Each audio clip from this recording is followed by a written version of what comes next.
शुक्रिया दोस्तों।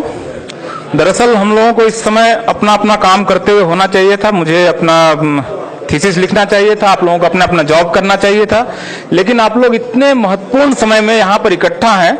इसका ये मतलब है कि आप समझ रहे हैं कि इतिहास के किस महत्वपूर्ण मोड़ पर आप लोग यहाँ पर हैं। और मैं ये कहूँगा कि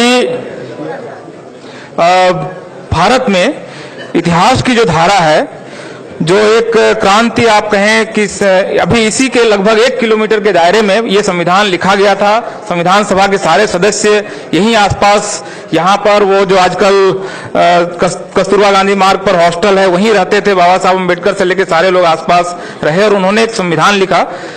मैं बहुत गंभीरता से, बहुत संजीदगी से ये कहना चाहता हूं कि ये प्रतिक्रांति का दौर है, काउंटर रिवॉल्यूशन का दौर है। रोक सकते हैं तो रोक लीजिए, वरना हम लोग पेशवाई के दौर में वापस जाने की दिशा में बढ़ रहे हैं। गंभीर समय इसलिए है क्योंकि भारतीय संविधान की जो मूल अवधारणा है 16(4), जिसमें कहा गया है कि 2 ही आधार पर आरक्षण दिया जा सकता है, दो ही बेस है और एक ही आर्टिकल है, बहुत ज्यादा नहीं है, 3 लाइन है, पढ़ लीजिए। सीधा सीधा मामला, वो उसमें बैकवर्डनेस होनी चाहिए, एडिक्वेट रिप्रेजेंटेशन नहीं होना चाहिए, 2 ही कैटेगरी है। तीसरा कोई आप लोगों को पढ़ना चाहिए, मुझे लगता है 16(4) आर्टिकल 3 लाइन का आर्टिकल है। अब ये बताइए कि सवर्ण जो है सोशली बैकवर्ड है? आप बताइए, सोशली बैकवर्ड है? सामाजिक पिछड़ापन उनमें? मतलब उसका जो भिखारी भी है वो भी आशीर्वाद देता है। मतलब आप उसको रुपया देते हैं और वो भी यूं आशीर्वाद देता है। मतलब फटी धोती, टूटी साइकिल, मतलब उसको हिंदी बोलने की तमीज नहीं, आपको आशीर्वाद देता है। आपका नाम, बच्चे का नाम रखता है। आप में से बहुत सारे लोगों के बच्चे का नाम उन्होंने रखे होंगे, इस शब्द से रख दो, भला होगा, शादी ऐसे इस तारीख को करो, नहीं टूटेगी, पता नहीं क्या क्या। अब सोशली बैकवर्डनेस नहीं है, एडिक्वेट रिप्रेजेंटेशन। इस देश में सवर्ण अपनी आबादी से कम 4 गुना ज्यादा रिप्रेजेंटेड है। किसी ऑफिस में चले जाइए, यहाँ सारे ऑफिसेज हैं, सारे मिनिस्ट्रीज हैं, सारे मिनिस्ट्रीज का डाटा आरटीआई से निकला हुआ है। अपनी आबादी से कम 4 गुना रिप्रेजेंटेड है। दोनों शर्तों को पूरा नहीं करता है। आपने उनको आरक्षण दे दिया, किस आधार पे दे दिया, क्या है, क्या और कितनी हड़बड़ी। 6 तारीख को रात 11 बजे ड्राफ्ट लिखा जा रहा है, 7 बजे सुबह लोकसभा में वो 7 तारीख को वो पेश हो रहा है, 7 तारीख को पास किया जा रहा है, अगले दिन राज्यसभा में आ रहा है, राज्यसभा में पास हो रहा है, 12 तारीख होते होते राष्ट्रपति उसको अनुशंसा दे देते हैं, हो गया, लागू हो गया।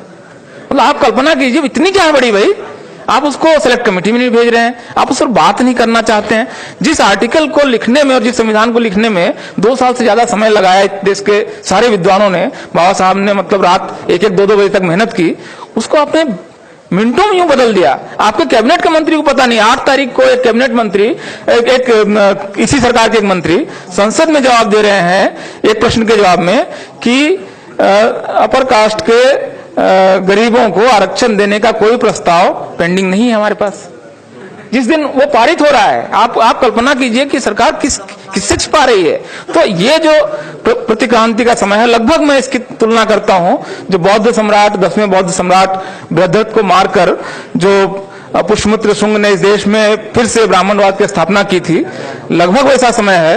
2015 में आपके तेजस्वी जी, अली अनवर साहब, आपके बिहार में जब वो कहते हैं मोहन भागवत कि हम इस संविधान की समीक्षा करना चाहते हैं। कोशिश हुई थी पिछली बार भी, वाजपेयी जी के समय में उन्होंने संविधान समीक्षा आयोग बनाया था, उसकी रिपोर्ट आई थी, आप पढ़ के देखिए। मतलब ये संविधान से इनको बैर है, झगड़ा है, संविधान इनके मार्ग का सबसे बड़ा बाधक है। इसलिए मेरे ख्याल से संविधान ने हमें 70 साल में क्या दिया, नहीं दिया, इस पर बात हो सकती है, शायद इसको और शानदार कुछ देना चाहिए था। लेकिन यह संविधान इस देश में मनुवादियों के रास्ते का एक बहुत बड़ा रोड़ा है, जो एंटी कॉन्स्टिट्यूशनलिस्ट है उनके रास्ते का बहुत बड़ा रोड़ा है। हमें अपनी पूरी ताकत के साथ, पूरी संजीदगी के साथ इस समय संविधान के पक्ष में खड़ा होना है। इस समय किसी पार्टी के पक्ष में नहीं हूं, किसी विचारधारा का मामला नहीं है। इस समय लेफ्ट राइट छोड़ देते हैं, थोड़े समय के रोक देते हैं कि ये मूल निवासीवादी है, नहीं है, ये लेफ्ट है, ये राइट है, सेंटर है, छोड़ देते हैं। इस समय अगर आपकी आस्था इस देश के संविधान में है और आपको लगता है कि ये संविधान अगर है तो ये देश बचेगा, संविधान के बगैर तो ये देश नहीं था ना। आज से 100 साल पहले अगर ये देश आजाद हुआ होता तो ये नक्शा नहीं था, कुछ और होता, पता नहीं कितने टुकड़े में होता। तो इस समय इस देश को बचाने का प्रश्न है, इस संविधान को बचाने का प्रश्न है। और ये देश अगर इस रूप में नहीं बचता है तो पता नहीं क्या होने वाला है। आप कल्पना कीजिए, जिसकी बात सुप्रीम हाई कोर्ट के चीफ जस्टिस साहब कितनी गंभीरता से कह रहे हैं कि ये देश गृह युद्ध की तरफ बढ़ रहा है। जस्ट इमेजिन द सिनेरियो, मतलब आप कल्पना कीजिए उस देश की, जिस समय इस देश का वंचित को ये लगेगा कि इस देश में ये जो संविधान है जिसको तोड़ मोड़ दिया गया है और हमें फेल कर रहा है, कॉन्स्टिट्यूशन हमें हमारे जो महत्वाकांक्षाएं उसको पूरा नहीं कर रहा है। मतलब आप कल्पना कीजिए उस देश की।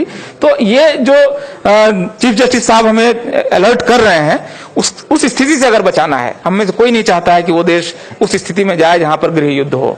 तो अगर इसको बचाना है तो देश इस समय गलत लोगों के हाथ में है, संविधान विरोधियों के हाथ में है। संविधान बचाने का प्रश्न है। मैं रोस्टर पर इसमें बात नहीं कर रहा हूं, इस पर बात हो चुकी है। अगर रोस्टर लागू होता है तो इस देश में SC ST OBC पढ़ाने नहीं जाएगा, फिर से गुरुकुल सिस्टम आएगा और एकलव्य का अंगूठा फिर से काटा जाएगा।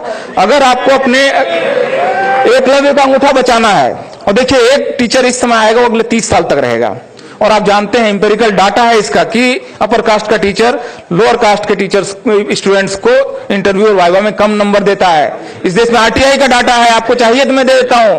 वो नहीं देते हैं नंबर पर्याप्त, वो अपमानित करते हैं। मेरे साथ के एक दो शेड्यूल कास्ट के बच्चे क्लास में घुसते थे तो टीचर कहता था 2 बैल आ गए। मतलब आप उसका ह्यूमिलिएशन सोचिए, मतलब वो बच्चा क्या पढ़ेगा, क्या सोचेगा। मतलब इस ह्यूमिलिएशन से हमारे बच्चे अगले 30 साल तक न गुजरे। अभी की नियुक्तियों का मामला है, और ये अगर इस समय भर दिया, जो कि भर देंगे अगले 2 महीने में, तो अगले 30 साल के लिए पूरी यूनिवर्सिटीज फिक्स हो जाएंगी। जिस तरह आज 49 सेंट्रल यूनिवर्सिटीज में शेड्यूल्ड कास्ट का एक वाइस चांसलर नहीं है, OBC का एक वाइस चांसलर नहीं है, ये सारी यूनिवर्सिटीज का क्लासरूम का स्ट्रक्चर बदल देंगे। और ये जो अब हम लोगों में से बहुत सारे लोगों को एक बीच के समय में एक विंडो था, संविधान लागू हुआ और आपको मंडल कमीशन आता है, इस विंडो में हम सारे लोग घुस गए हैं। अब ये रास्ता रोका जा रहा है, रोकना अब इसको मुझे मेरे ख्याल से पूरी ताकत के साथ। कुछ नहीं समझ में आ रहा है। अभी आपको लगता है कि तेजस्वी जी का भाषण मेन स्ट्रीम मीडिया नहीं दिखा रहा है, निकालिए अपना मोबाइल, रिकॉर्ड कीजिए भाषण, अपलोड कीजिए। 10 लाख लोगों तक आज आप अगले 1 घंटे में पहुंचा सकते हैं। क्यों नहीं करते हैं? कौन रोक सकता है इसको? आपके हाथ में टूल है। आप इन बातों को रखिए।